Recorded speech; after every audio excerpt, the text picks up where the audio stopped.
श्रीराम समर्थ. 6 मार्च.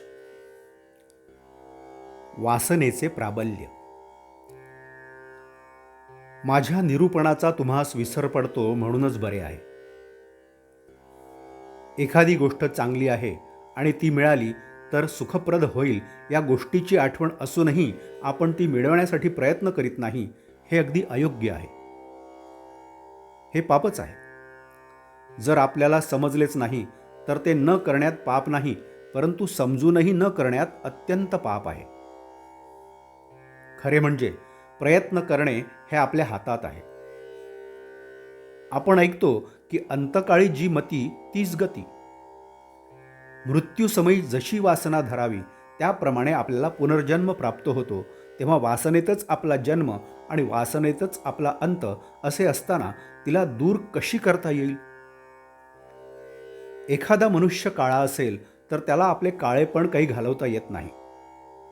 त्याप्रमाणे वासना असणे हा मनुष्याचा एक सहज गुण आहे, तो त्याला पालटता येत नाही. तर मग आम्हाला वासनेतून कधीच मुक्त होता येणार नाही का? मनुष्याच्या ठिकाणी इतर प्राणीमात्रापेक्षा जर काही वेगळे असेल तर चांगले काय आणि वाईट काय हे कळण्याची बुद्धी. आपण कळून सवरूनही वासनेला, अहमपणाला आधार देतो, इथेच आपले चुकते. आपला अहमपणा इतका खोल गेलेला आहे की आपल्याला हे सर्व माझेच वाटते.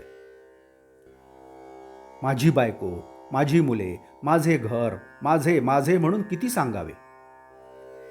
त्या माझेपणामुळेच अहमभाव वाढीला लागून सर्व काही आपल्या मनाजोगते, आपल्याला सुख देणारे हवेसे वाटू लागते आणि दुःख अगदी नकोसे वाटते. अर्थात जगात कोणालाच नुसते सुख मिळत नाही. असे असूनही अहमपणाला बळी पडून सुखाच्या लालचीने मनुष्य मरेपर्यंत बरी वाईट कृत्य करीत असतो आणि त्याप्रमाणे त्याची वासना बनत जाते. वासना म्हणजे अभिमान, म्हणजेच मीपणा. अशा रीतीने अहमपणात जर वासनेचे मूळ अधिष्ठान आहे तर तो नको का घालवायला? खरोखरच मनुष्याचा अहमपणा इतका खोल मुरलेला आहे की त्याचे निर्मूलन करायला तसेच सूक्ष्म अस्त्र पाहिजे. नामा इतके प्रभावी आणि सूक्ष्म अस्त्र दुसरे कोणतेच नाही. ते परमेश्वराच्या अगदी जवळचे आहे. परंतु एवढे असूनही आपण ते आवडीने, निष्ठेने घेत नाही. आम्हाला सर्व काही समजते, परंतु नामस्मरण करण्याचा आळस आपल्यात भरलेला आहे. भगवंत करता आहे असे अनुसंधान जो रात्रंदिवस ठेवील त्याचाच अहंकार जाईल, हे ध्यानात ठेवून आपण भगवंताचे नाम घ्यावे. मनाने भगवंताचे होणे हे भक्तीचे मर्म आहे. आपल्याला जे पाहिजे ते त्याच्याजवळ मागावे. मागितलेली वस्तू भगवंत देईल किंवा न देईल. वस्तू दिली तर बरेच झाले, पण आपण मागितलेली वस्तू भगवंताने दिली नाही तर ती देणे आपले हिताचे नव्हते असे खरे मनापासून वाटावे. ही भावना वाढण्यासाठी भगवंत दाता आहे असे लक्षात ठेवून शक्य तितके त्याचे नामस्मरण करावे.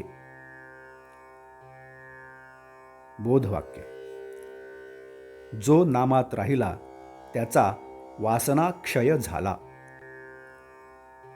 जानकी जीवन स्मरण. जय जय राम.